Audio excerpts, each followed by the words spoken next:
My name is Jake Kolonowski. I'm the coordinator for CALM, the Collaborative Action for Lake Michigan Coastal Resilience. Welcome to the fourth and final week of the CALM Flooding Lunch and Learn series. Today we'll have a short presentation and then some time for questions at the end. This week's topic is community engagement and flood management projects. I'm excited to hand things over to our presenter, Kate Morgan, Senior Public Engagement Specialist for Milwaukee Metropolitan Sewerage District, and later we may also hear from Willie Smith as well. So take it away, Kate. Great, thank you. Good morning, everyone. I really appreciate being invited to present in your webinar. Just a quick overview of what I'm going to cover, a little bit of background on MMSD if some of you haven't attended the prior webinars. I'm going to encapsulate our approach to public engagement, talk a little bit about our partnership with NWSCDC, and Willie's here to support me in that conversation, and then to dive deeper into the West Basin Stormwater Project and see what that public engagement kind of DNA looks like in action. So first off, what does MMSD do? We do water reclamation and flood management writ big. We serve over 1 million people, 29 municipalities, and 400 plus square miles. We're blessed with a coastline along Lake Michigan and these 3 major rivers that run through our district. And those rivers have their own watersheds, of course, that dictate where and how that water flows through all these different communities. And in all these watersheds, MMSD has projects. So we really have a diversity of public engagement as we go out to the community, but we also have a core of how we do that work. So basically, wherever we go for a project, we're a guest in that community.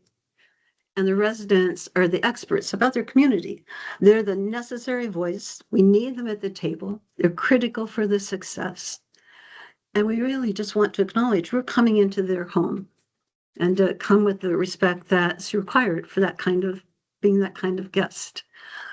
Also, I've been doing public engagement for projects now for the last 5 years, and each community and neighborhood is so diverse, but the same DNA, of course, works. And it even works when you're in a community of businesses. Right now, I have a major project on a big street that's light industrial, so it's a community of businesses, and they need the same kind of touches that a community of residents need.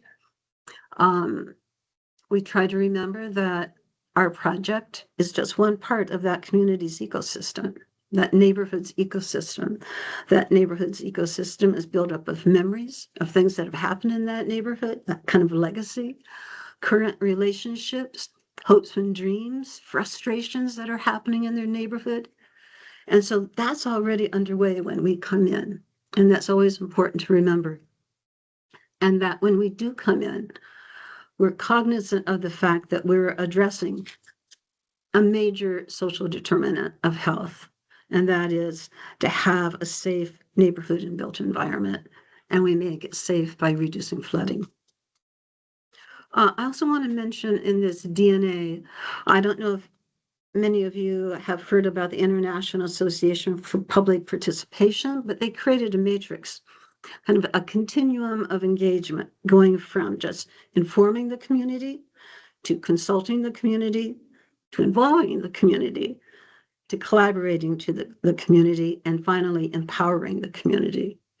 We work always not to just inform the community, even on a street project that has no way for the community to have really any input into the actual project.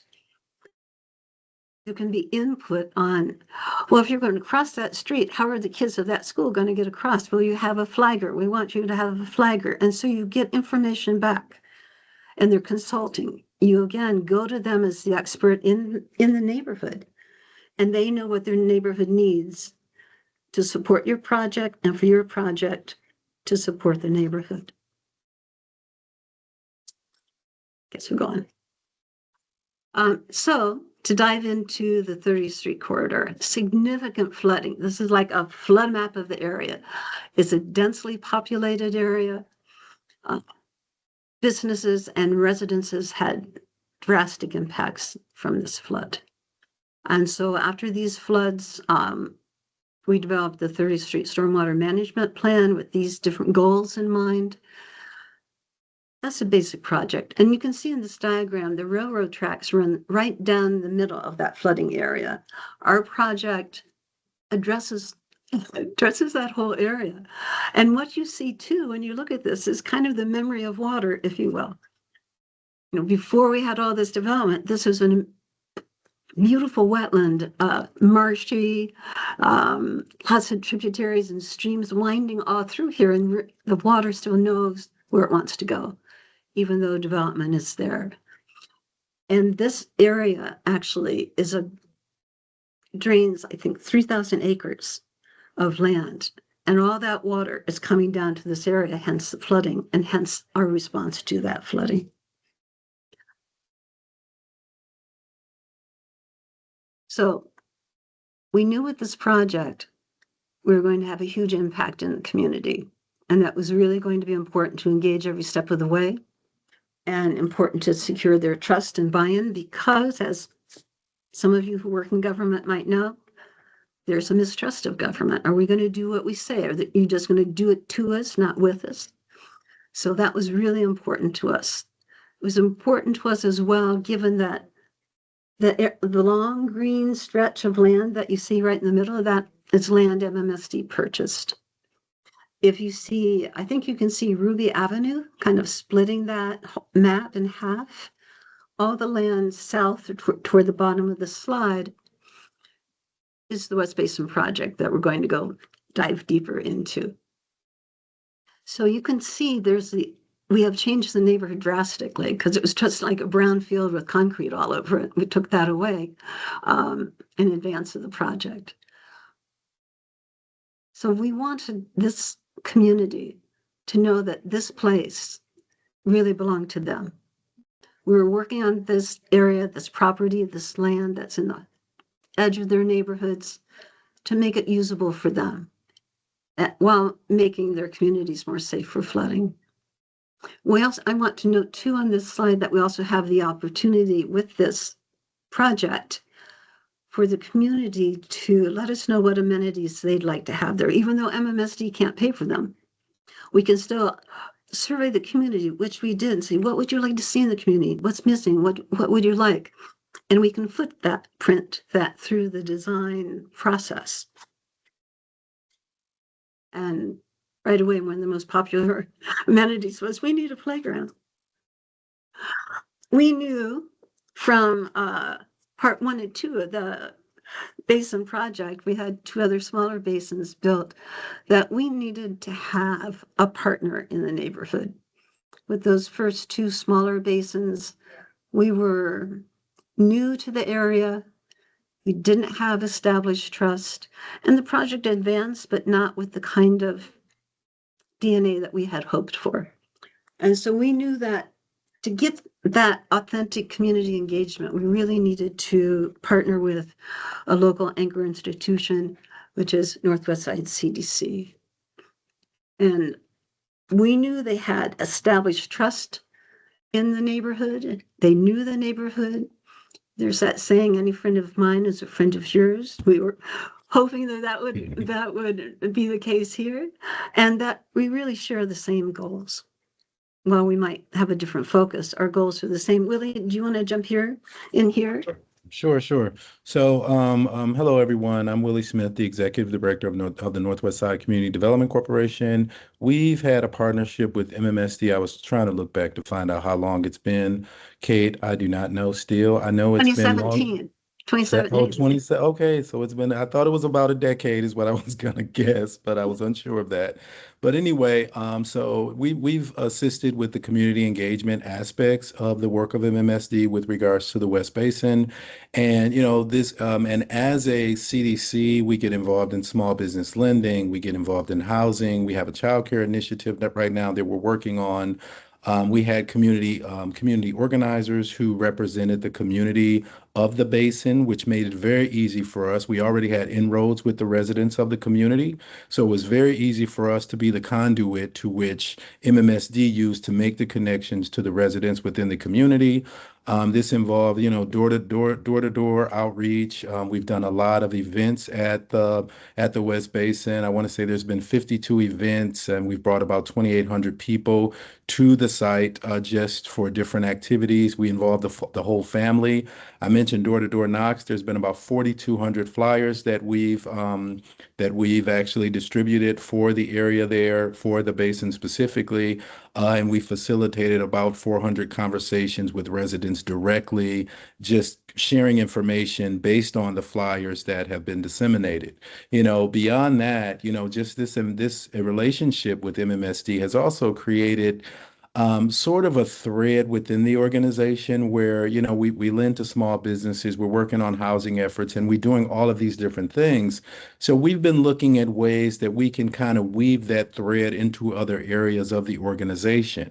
I mean, stormwater is one thing, but when we start talking about, environmental sustainability generally, I mean, there are opportunities. For instance, if we're financing a building for some developer or someone's business, why wouldn't we look to other opportunities like say a green roof or some geothermal heating system or something that preserves energy across the board, not to mention rain barrels, rain gardens, and that kind of thing that we've also spoke to a number of our clients about. So it's starting to, I'd say, permeate into more of the things that we've done over the years just with this contract and being so close to the work of MMSD. And I'd be lying if I told you that I knew a lot about this space before this relationship. I've learned a lot, and it's definitely had a significant impact on the direction of the organization and honestly, the way we see things now. And even more than that, when you're dealing in an area where it's like a, lower income community, I mean, it's pretty diverse there, but there's a significant low income population. And when you think about, a lower income person, are they really thinking about water stewardship or are they thinking about taking care of their families and sustaining their lives? I mean, because of the activities and events that we've been able to have at the West Basin, we've been able to introduce to residents, the importance of stormwater management, and to get their feedback as to what could this green space be used for that's above the basin. So that's been really nice to see people get engaged in that way where they typically may not have been. And the fact that, in this community, there are a couple of smaller little pocket parks not too far from this location.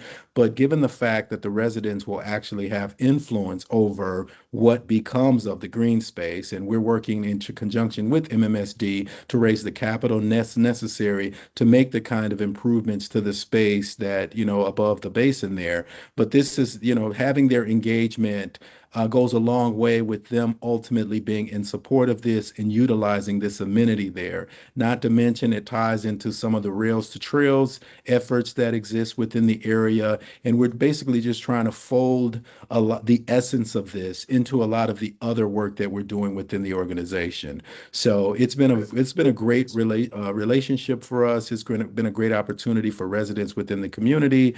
And again, we're looking at things from a global perspective, like Kate stated.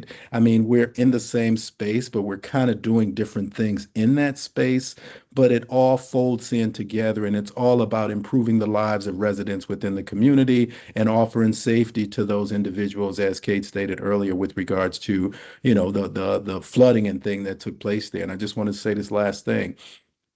I had a friend who lived not far from the basin. When I want to say it was 2010 that there was significant flooding in the area there.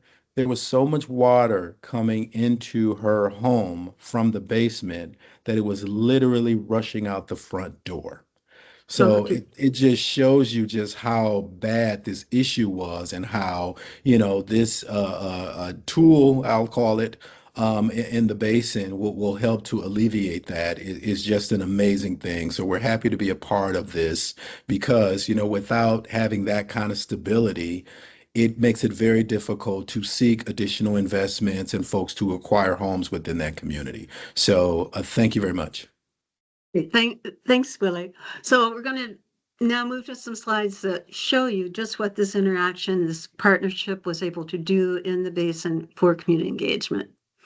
So very early efforts led by Northwest Side CDC involved forming smaller neighborhood groups because the community didn't have a cohesive neighborhood association. And so some of the activities Northwest Side CDC led was organizing neighborhood cleanups. They worked closely with the neighborhood school and brought rain gardens to the school and brought in some educational curriculum to the classroom there. Also, they developed a block watch that did not exist before. They advocated for associated concerns, like Willie's saying, and I was saying earlier, there's a whole ecosystem of concerns here. And one of their concerns really aligned with ours because the street that runs right next to our project is one of the most dangerous streets in town. And so Northwest Side CDC led efforts to advocate for safer streets and got the attention of elected officials too by doing that. And that also was important as we laid the foundation early on with the city to partner with how can our project and the work that they want to do work together. How can we leverage each other's work? We were getting ready to move into the design phase for the West Basin. Northwest CDC lead staffer, Sarah Brigant, and myself, we formed the West Basin Advisory Committee. The advisory committee was going to be key. We knew it was important to them to really understand the West Basin project, the possibility for amenities, because again, the community is the expert. And we were asking the community to enter into conversation about something that they weren't really familiar with. So we felt it was important to provide the West Basin Advisory Committee with firsthand experiences, and that's what we did. We took them on 3 field trips. We took them on a field trip to about 5 small pocket parks and neighborhood designed parks around the city. There's not a lot of mobility north and south sometimes with our residents. And so this really gave them the opportunity to see other parts of the city where neighborhoods really had an impact. This photo on the bottom right is one of my favorite. This is a beautiful little pocket park in a neighborhood called River West here.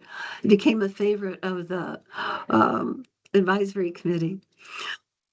We also, this one with the table, we wanted the advisory group to understand that when we left, there was going to be, meaning when the project was completed in its construction, that there was going to be the opportunity for programming in that green space. And who better to talk about programming in a green space than Urban Ecology Center, a premier nature center in town right next to a park that they program. So we made arrangements with Urban Ecology staff to speak with our advisory council and to answer those questions that they may have about programming. This is the group that day at the park right next to Urban Ecology Center. You can see everybody likes these outings that went on. And it really enriched their conversations and enabled the advisory council to be really good ambassadors about the program and the project in the community. We also took them to stormwater basins because, you say the word stormwater basins, and if you don't work in the water industry, you don't know what that is.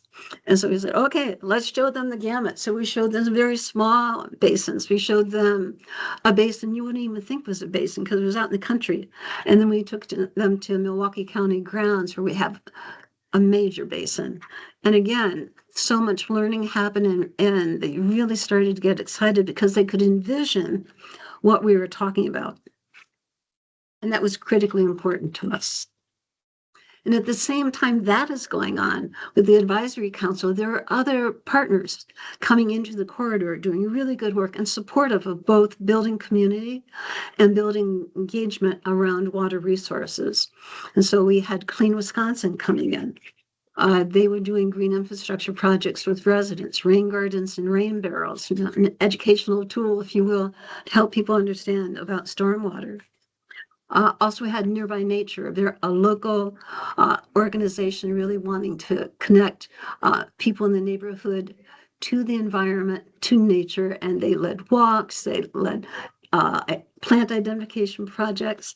And then also, let's see, who's that other one over there? Oh, the Fresh Coast Interns. MMSD has a green infrastructure internship program called Fresh Coast Interns. And they also built rain barrels, or installed rain barrels rather, and built rain gardens in the community. Again, just deepening the residents' understanding of stormwater, of which they needed to understand when we talked about the storage of a massive amount of stormwater at the West Basin. So, foundation laid. We move into the design phase and we change gears.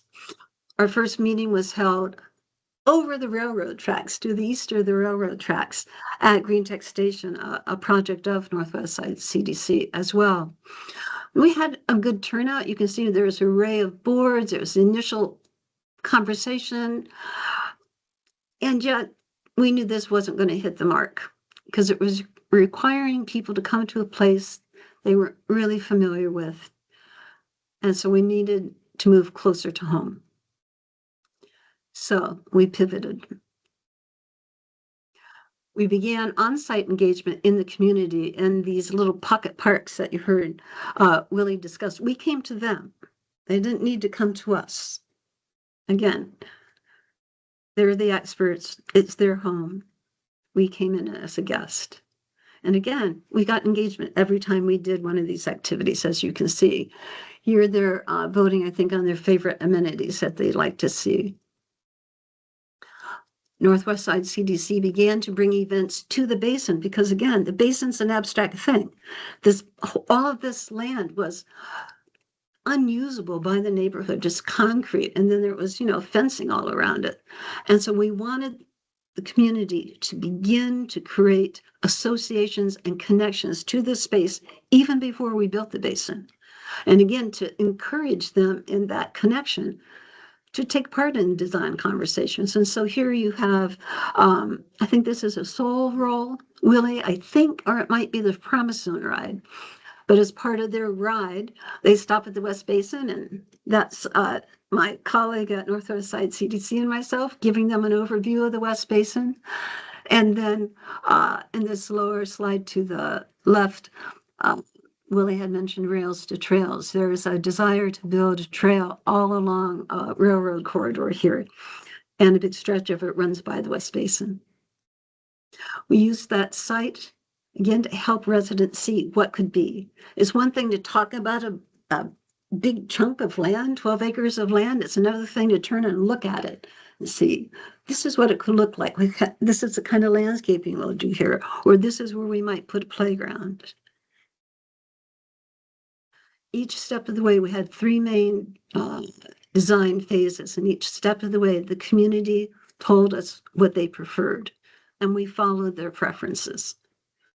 Now, they wanted a big zip line to go across the basins, and no, we couldn't do that, but we said that was a cool idea. So not all their ideas could be accepted, but they were listened to regardless. But still, even with using surveys, mail surveys, through newsletters, through postcards, through social media, we wanted to use events as a draw to get the community's input because we felt it would be organic, on site, in the context of the very basin we were going to build, and that would provide momentum for those activities into the future after the basin was built. So here's one of our favorite, the community and ours favorite activities, and this is Pumpkin Fest. You can see way in the background that sheet up on the wall about what do I hope the basin, what can I do at the basin, or what art do I want to see at the basin, or what do I want to play at the basin. We always had something for people to write on, for the kids to draw on. This is another favorite event that we hold at the basin, skate night. We partner with Milwaukee Rec. Willie, you've been at this. You want to jump in? Sure. So the funny thing about this, I was thinking about this as you were showing the photos, Kate. I remember, if you recall, in the very beginning, We were having issues getting more of the individuals from the community, residents from the community to show up at events. And I remember us having a meeting and realizing that we need to focus on the children. Mhm. And the children are there, the parents are there as well. So that's honestly how we shifted things, and we're able to see far greater turnouts at the different events. So if a number Mhm. of the activities that we would have would be centered around children, and having the parents there and the children doing their things, we're able to talk to the parents about this, that, and the other. There'd be food there. So they're able to learn about these things and have something to do while the kids are doing whatever it is that the kids are doing. So these events went really well. I want to say that other photo that you asked about, Kate, on the cycles, I want to say that was the Promise Zone bike ride that Yeah. we do annually, where we ride through the community, looking at things within the different developments and pending projects that are happening within the 30th Street Industrial Corridor area. I want to say last year we had about 100 individuals or more to show up to the bike ride. We have a police escort, and the West Basin is one of the locations that we stop at, just making residents aware of what's going on. And it's so funny, a lot of the community engagement activities that we have, when people are able to see 100 people riding a bike, they are immediately interested in being a part of it. They want to know how they can sign up because they're just not used to seeing that. So we've definitely appreciated the fact that we're able to get residents to do things that they otherwise wouldn't do in their Mhm. community. But for the fact MMSD is doing the work that they're doing, these wouldn't be things that would be happening the way that they are. So it's been great to help people to broaden their horizons and to show them that a lot of the things that they like to do can be done in their very communities, through this effort. And the goal of the basin, honestly, and the programming of the basin or the redevelopment of the basin is really to bring people out into the community to feel more connected to their communities. Thank you. This is my last slide on kind of events. Again, this is one of the favorite events at the West Basin. It's just Bike and Play Fest. And at this event, people can bring their bikes, have them repaired, get them ready for summer rides. We set up all kinds of games and art activities for the kids to do. And again, at every one of these events, all this is happening for the kids and the families. And at the same time, MMSD has a table and we update people on what's going on with the basin. And I think recently, one of the last events, people are not now like, what's the basin? People are like, hey, what's happening with our basin? What's the news about our basin? And already there's that sense of ownership is really just wonderful to see. Right now, we're engaging the community because the design is over for the West Basin. But now it was time to talk about amenities because we want to get ready for a funding push. And one thing that will help us is if we know what equipment we want to buy. And so we went to the community once again. We put out a survey and we gave them choices between two different playground designs. They chose the design. We went with that. Then it was time for them to pick the colors. And this was a workshop we had just 2 weeks ago where community members came, they were picking design colors. And then also, in addition to this workshop, another survey went out or is going out into the community, asking them to tell us their preferences. And those preferences then will be the ones that we go with.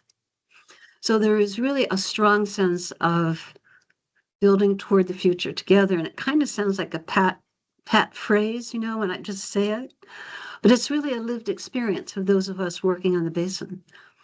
At this last workshop, one of the members of the community came up to me and this really meant a lot to me when she said it. She said, I really, thank you for doing this. And, you fit right in. You fit right into our community, and you're like a part of us. Oh man, that's what I want to keep in my pocket for rough days at work. That's the goal that we're hoping for, and that we're building it with Northwest Side CDC too. And I'm thankful for such a robust partnership.